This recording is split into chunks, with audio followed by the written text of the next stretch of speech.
આગળ વાત કરીએ રાજકોટની તો રાજકોટ જિલ્લા સહકારી બેંક દ્વારા માવઠાને કારણે પરેશાન થયેલા ખેડૂતો માટે 0% વ્યાજે 1300 કરોડ રૂપિયા ધિરાણ આપવામાં આવ્યું હતું।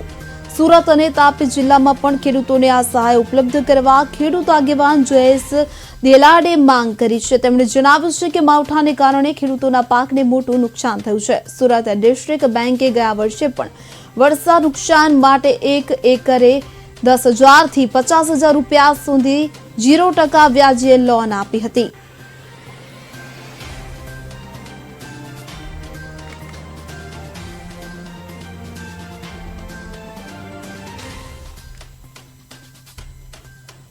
રાજ્યની સરકારે ખૂબ જ મોટું ઐતિહાસિક પેકેજ 10,000 કરોડનું માવઠાની અસરને કારણે ખેડૂતોને આપ્યું છે। સાથે સાથે તમે જો તો ઉદ્યોગપતિઓ પણ ખેડૂતોને વારે આવ્યા છે અને હવે સહકારી પ્રવૃત્તિ જે સહકારી આંદોલન જે ખાસ કરીને રાજકોટ ડિસ્ટ્રિક્ટ બેંકના આદિના ચેરમેન છે જયેશભાઈ રાદડિયાએ જે રીતે ખેડૂતોને વારે આવીને 0% વ્યાજે જે રીતે 1300 કરોડ રૂપિયાની આપવાની જે જાહેરાત કરી છે ખૂબ જ આવકારદાયક છે। ખાસ કરીને અમારી સુરત ડિસ્ટ્રિક્ટ બેંક જે સુરત તાપી સાથે લગભગ 2.5 લાખ જેટલા ખેડૂતો જોડાયેલા છે અને આ માવઠાને કારણે સુરત તાપીના ખેડૂતોને ખૂબ જ મોટું નુકસાન એના પાકોને થયું છે અને જ્યારે નુકસાન થાય છે ત્યારે આ બેંક વ્યારે આવે છે।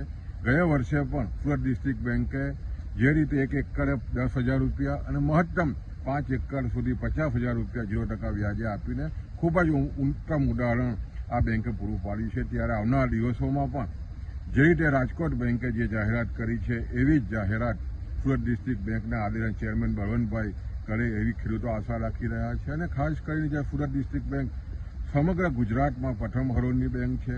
10,000 કરોડથી પણ વધારે જ્યારે ફિક્સ ડિપોઝિટ ખૂબ જ સુપર વહીવટ ચાલી રહ્યો છે ત્યારે આવા સમયે ખેડૂતો જ્યારે મુશ્કેલીમાં છે ત્યારે ખેડૂતોને મદદ આવે એવી